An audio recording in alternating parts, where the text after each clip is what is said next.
música del gran cantautor nacional Patricio Mans junto al destacado dúo nacional Culón Azán Cuarteto.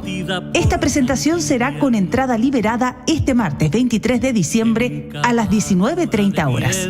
Marcelo Culón, destacado músico e intérprete, pertenece a la agrupación nacional Inti Illimani junto a David Azán, gran compositor y músico chileno, y se unen en este proyecto a Patricio Martínez y Cristóbal Alarcón, rescatando la memoria, la poesía y el compromiso social de Patricio Mans. Invitamos a nuestros auditores y auditoras a disfrutar, recordar y despedir este 2025 junto al dúo nacional Culón Azán Cuarteto, este próximo martes 23 de diciembre a las 19:30 horas en Sala Máster. Miguel Claro 509 Providencia. La entrada es liberada por orden de llegada y con cupos limitados. Les esperamos.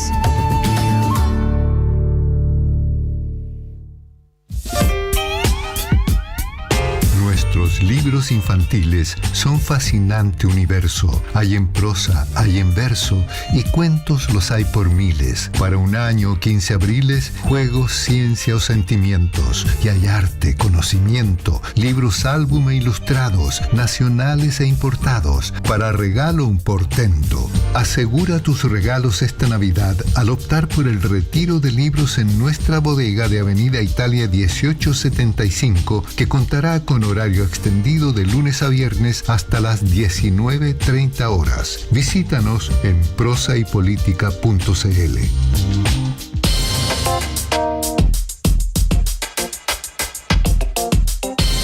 Estamos ya de vuelta en Política en Vivo y vamos a compartir esta segunda parte de nuestro programa con el académico de la Universidad Católica de Chile, investigador asociado del Centro de Estudio de Conflicto y Cohesión Social, el COES, doctor en Ciencias Políticas, por suerte, además sociólogo, Matías Barstedt. Estimado Matías, gusto de saludarte. Muy buenas tardes. Muy buenas tardes. ¿Qué tal, Felipe? ¿Qué tal, Yanna? Gusto compartir con ustedes. El gusto es nuestro, Matías. Bueno, tenemos presidente electo, tuvimos elección, una tremenda brecha y uno de los, debates más redundados, diría yo, de los últimos días, para uno por lo menos que tiene que estar consumiendo columnas de opinión, estudios, investigaciones, etcétera, es el de un presunto nuevo clivaje que se desprende del resultado de esta elección, que se derivaría de el resultado, porque es muy parecido, aparentemente, de acuerdo a los datos comparados, hay una relación muy directa entre las mesas que apoyaron el apruebo y las mesas que votaron por Kast. Por lo tanto, es la misma gente. ¿Hay un nuevo clivaje, restauración, refundación, como plantea David Altman, a tu juicio? Mire, yo el otro día, yo soy amigo de David, así que el otro día estábamos comentando sobre su artículo y yo le estaba leyendo el paper. Y yo creo que la evidencia es, como desde un punto de vista como social científico, es preliminar, pero la que hay es contundente. En el sentido de que se produciría cierto cambio en torno como al criterio que define a los que están de acá para allá y de acá para allá al otro lado, ¿cierto? Como una línea divisoria, clara, nítida, que permita identificar preferencias políticas a partir de cierta como componente identitaria. Yo soy del sí, yo soy del no, soy pro estallido, octubrista. Disculpa, Matías, ahí hay una primera premisa que a mí me parece bien extraña, y es que el sí y el no habría estado vigente hasta el plebiscito de 2022. Es como la transición que se dio por cerrada como 10 veces. Sí, eso es algo que yo, mi propia investigación, y no con datos a nivel territorial, sino como datos a nivel de las personas, con encuestas del Latinobarómetro, vimos que la fisura entre estar a favor de la democracia versus como más a secas, ¿no es cierto?, sin titubeos, sin condiciones, versus tener cierta apertura a posiciones, a cierta apertura a apoyar gobiernos autoritarios, que correlaciona muy fuerte con el voto del sí y el no.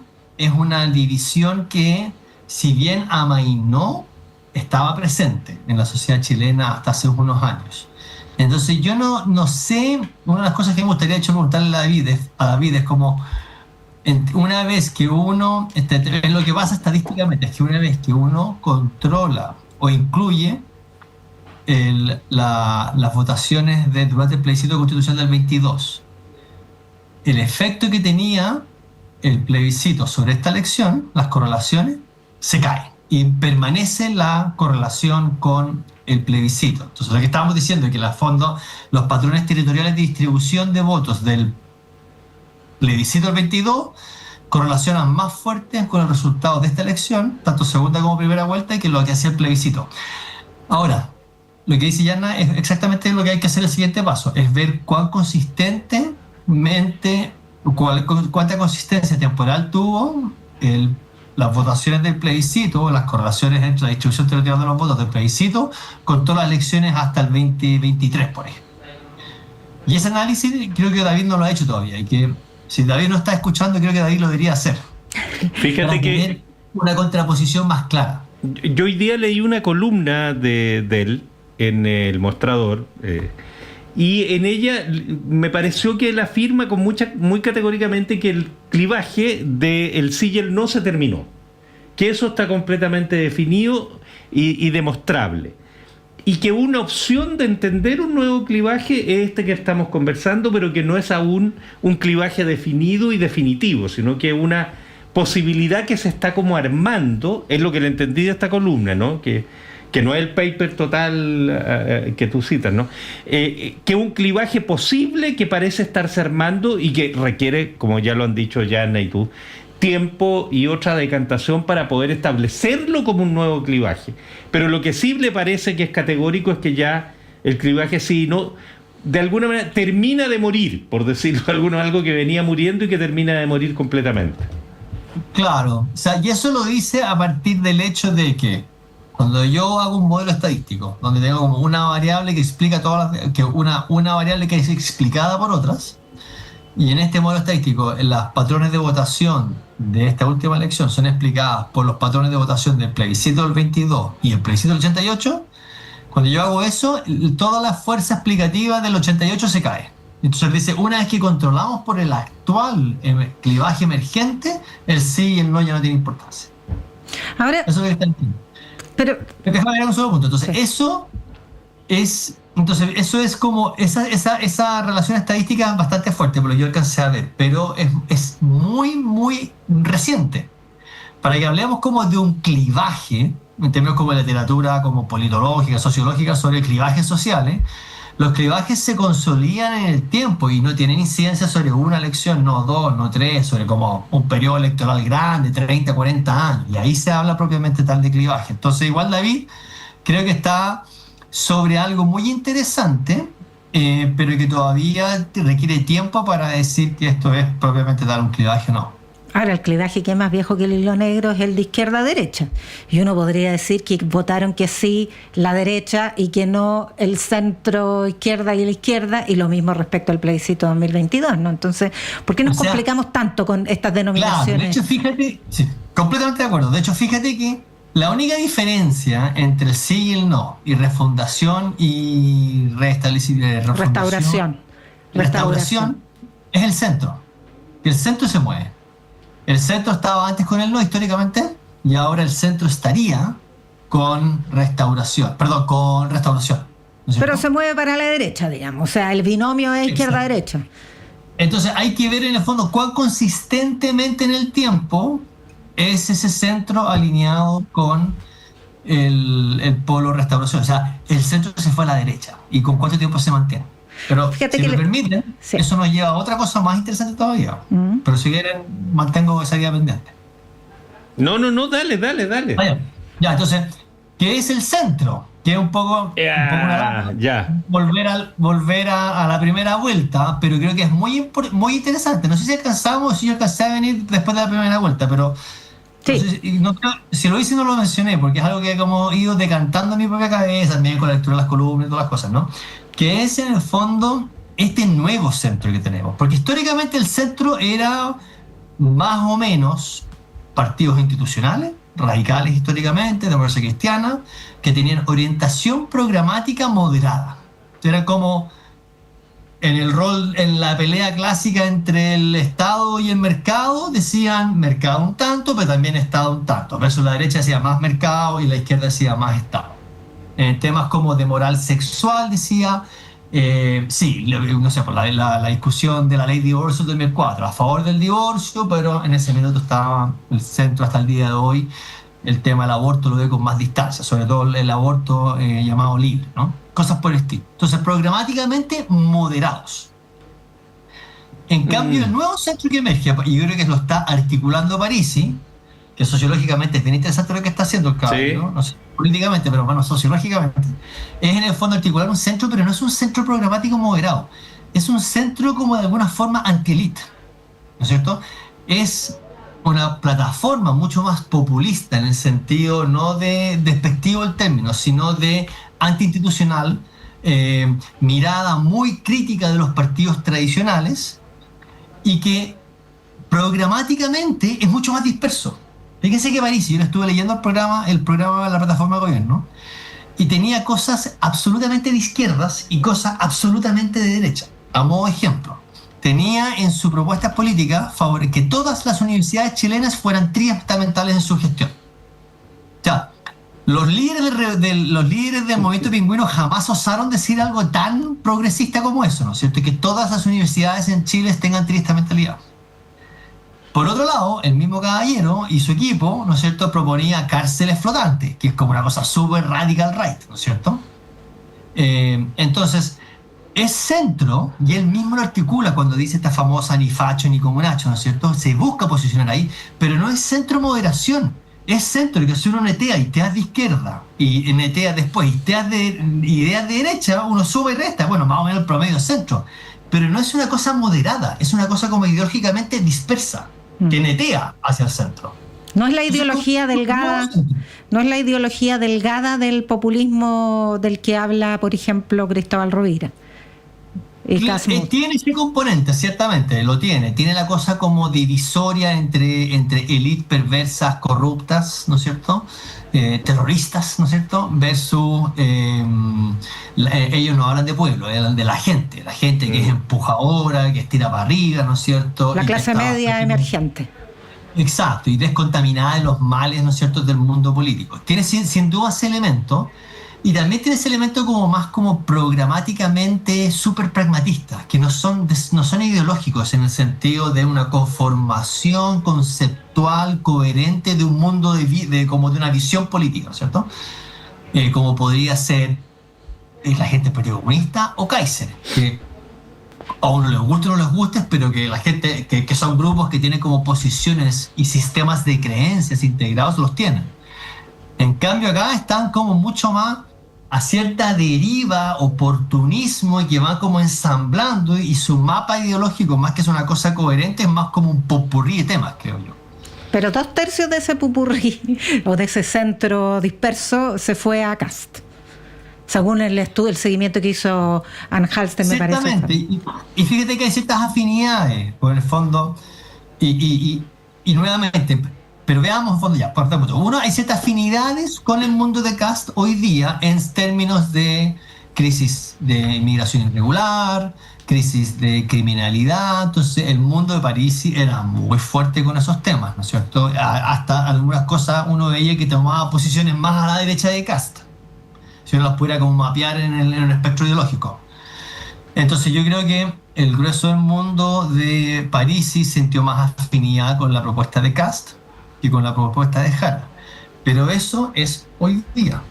Ahora, perdona, Parisi llama a votar nulo, el nulo fue 5.3, finalmente, de acuerdo a los datos que circulan. Y con ¿no? Blanco llegó al 7, que igual no es un número menor, ya, para una presidencial. Pero entonces, si de los dos... ¿De dónde sacan los votos Jara para subir 16 puntos? Ahí... Porque Jara tenía 26 y llega a 42. Tuvo 25% de Matei y 30% de Parisi. Ese es el estudio que hizo Faro UDD, ¿no? Faro UDD, sí. Y da para... Aluvial, sí. Y da para explicarte, bueno, dará, porque yo para los números. Pero, perdón, es que a mí me deja metido el tema del centro. Yo tengo una vieja conversación, pero no es para hoy día, pero yo tengo otra mirada con el centro, que tiendo a pensar de que el centro es una especie de entelequia muy inexistente. Que más bien... y que en la historia chilena, a lo que le hemos adjudicado centro, no caería en esa categoría. Pero si tú pones al Partido Radical y el Partido Demócrata Cristiano en los momentos en que han tenido poder, no han sido partidos de centro, han sido partidos de vanguardia fundamentalmente. De acuerdo, sí, pero yo creo que han sido, bueno, todo esto de todo el mundo como es todo relativo, ¿no? Bueno, por supuesto.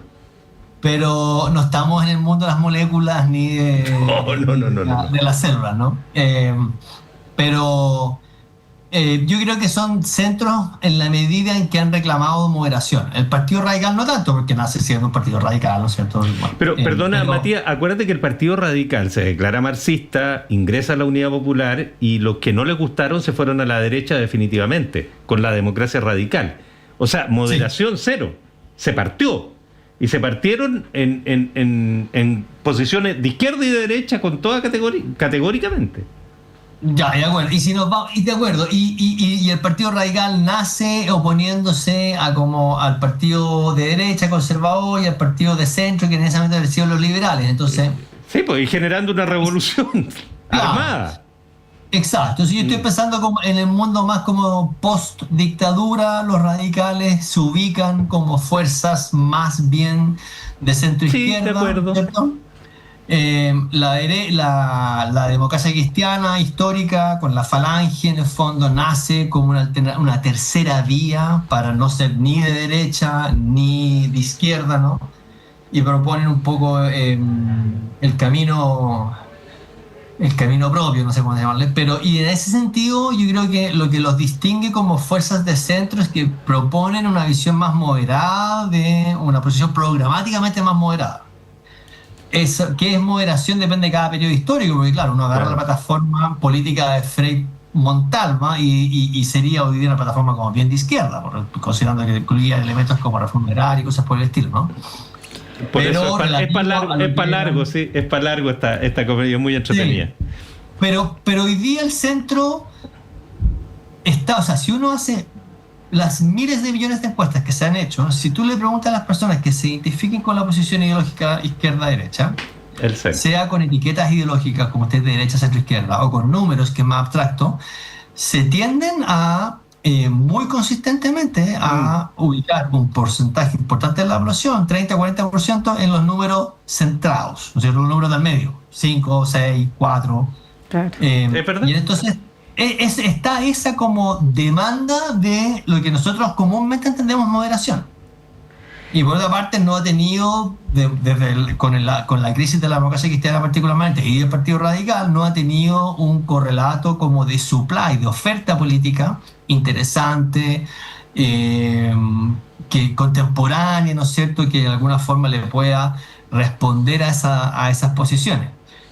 Lo que a mí me parece que está interesante, que nuevamente, igual que Altman, esto está por verse, hay que ver cómo va decantando, pero lo que hoy día se puede vislumbrar es que emerge una propuesta de centro en el sentido de, nuevamente, me encanta esta frase de París, no sé por qué me enganchó tanto en la cabeza, como una articulación ideológica que pueda conectar con el ciudadano como lejano a la política, ¿cierto? Que dice ni facho ni cunacho.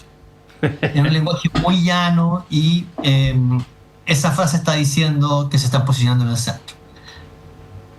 Pero si uno va a la propuesta, es centro en la medida en que combina ideas de izquierda y derecha, que si uno suma y resta y netea, da una cosa como de centro, pero no es moderación ideológica. Ya. Cuando uno lee prensa internacional me ha llamado la atención ahora, porque como se ha cubierto mucho en la prensa mundial la elección de Kast, no hay mayor ambago en decir que Kast es un ultraderechista y liberal. Sin embargo, en Chile hay más complejo. ¿Cuál es tu opinión? Digo, complejo en el sentido que se complejiza. Yo tengo una opinión más minoritaria en mi tribu académica, que tiende a usar las palabras, adjetivos como ultraconservador o derecha radical. Y acá voy a ser bien amarillo lo que decía. Yo entiendo que lo digan así. Es como, sí, ¿por qué? Porque tiene cierta, en el caso del contexto chileno, tiene cierta como mirada más, ¿cómo llamar? Más receptiva a la dictadura militar, de decirlo de alguna forma, ¿no es cierto? Y saber, y para qué no vamos a tener los detalles de supuestos intentos de, ¿cuál es la palabra? ¿Cómo se perdona a un criminal? ¿De qué? Es que no Cuando se perdona, la palabra técnica para perdonar a un criminal. indulto. Y todo el tema de los indultos con jerarcas del régimen militar y todo eso. Entonces, está eso. Yo creo que eso lo posiciona en la literatura tradicional como derecha radical o derecha ultra. Pero si yo, ahora, y esto nuevamente con intervalos amplios de incertidumbre, porque no es claro qué es lo que propone Kast, ¿no es cierto? Pero mi impresión es que su gobierno va a ser, esta es mi pura gut feeling, intuición, va a ser más a lo como primera dama italiana, ¿no es cierto? Primera ministra italiana, como la Meloni, en el fondo, una cosa de derecha, pero que también necesita de los partidos mainstream de derecha, entonces no va a tener que hacer, no va a implementar políticas muy radicales. No veo que la sociedad chilena le aguante una cosa de esa naturaleza. Y entonces va a proponer ciertas como mayor optimización de los recursos del Estado, ¿no es cierto? Va a tratar de implementar aumento de dotación carabinero y cosas por el estilo, pero yo no veo que implemente una política. Esta es mi sensación. Después quizás me van a poner este video y me van a decir, mira cómo te equivocaste, pero los gringos decían lo mismo. Claro, que no va a implementar una cosa como en Hungría, la Víctor Orbán. No lo veo tan discursivamente anarquista como puede ser Milei, ¿no es cierto? Lo veo algo más contenido. Esa es mi sensación. Entonces, pero ¿a ti te parece que radical o de derecha a secas, ¿no es cierto?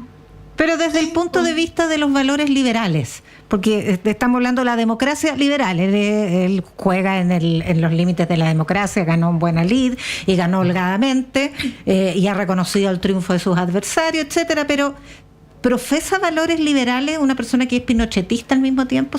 ¿Es que compatible eso? O sea, es difícil. Tampoco quiero como especular demasiado al tanto, porque quizás todo esto se va a salir. Yo creo que su cercanía con el régimen militar o con la dictadura es compleja para calificarlo como un demócrata liberal de doble lomo. Ciertamente no. Que eso... Pero tampoco lo veo acá encarnando un modelo de democracia como más radical, una democracia más plebiscitaria, una democracia más mayoritaria. Yo lo veo... En el fondo no sabemos. O sea, en el fondo lo que pasa, Kast un poco, y esto lo dije en una entrevista que salió el otro día, esconde un poco sus cartas, ¿cierto? No queda claro qué es lo que va a hacer ni cómo lo va a hacer. Entonces, estamos en un ambiente de cierta incertidumbre. Yo quisiera pensar, por el bien del país, que va a ser alguien apegado a la normativa legal, democrática del país. Ojalá. Hablemos como por ahí por junio. Ahora, no, pero podemos hablar antes. Tenemos pendiente resolver el tema del centro. A mí me quita el sueño ese tema. No, digo me para... entretiene mucho. Digo junio para despejar esta incógnita. Sí, por supuesto. No, sí te entendí, por supuesto. Yo, una sola cosa, no sé. Cada vez se parece más. Ponle anteojo acá a Kast y se queda igual a Jaime Guzmán. Claro, sácale pelo. Y yo creo que a él no le molestaría ya se le está cayendo el pelo, además. No, le encantaría. Yo creo que esa es la inspiración fundamental de Kast. Claro, como una democracia más bien protegida, ¿no es cierto? Ese es como el modelo que están buscando, ¿no es cierto? Que no socavar bajo ningún motivo, ¿no es cierto? Como la legitimidad de procesos electorales abiertos, cosas por el estilo, pero que el sistema político tenga un ámbito de discrecionalidad mayor, que es a lo que estamos acostumbrados, ¿no es cierto? Me imagino que es alguien que no ve con problemas, ponte tú, que selección, que los partidos tengan más poder. que también puede tener aristas positivas, ¿no es cierto? Porque tenemos también una crisis de legitimidad de los partidos que creo que en parte se asocia a su ausencia de poder. Pero claro, una cosa así, sí, una cosa guzmaniana, ese sería definitivamente para dónde va la cosa, ¿no? Matías Baxter, como siempre, un gusto enorme compartir este tiempo contigo. Muchas gracias por tu gentileza, Matías. Gracias a ustedes por la invitación, como siempre, en tanto. Hasta la próxima. Gracias, Matías. Chao, chao. Ya, pues, y nos vamos, pero tenemos invitación a la sala máster. Sí, pues. Sí, pues se me deja ponerme los anteojos y para leerla. Quédense en sintonía. Ya viene desde la sala máster de nuestra Radio Universidad de Chile, Bárbara Callejas, presentando su nuevo álbum Sesiones en Vivo, junto al legendario pianista Giovanni Cultrera. Esto es jazz, y jazz del mejor. Un concierto que es único, que se celebra el jazz y el swing tradicional, que va a estar grabado en vivo ahora, cargado de complicidad musical, historia, emoción. Es un quinteto extraordinario de jazz el que está por iniciar su presentación en nuestra sala máster, así que para allá nos vamos. Vamos a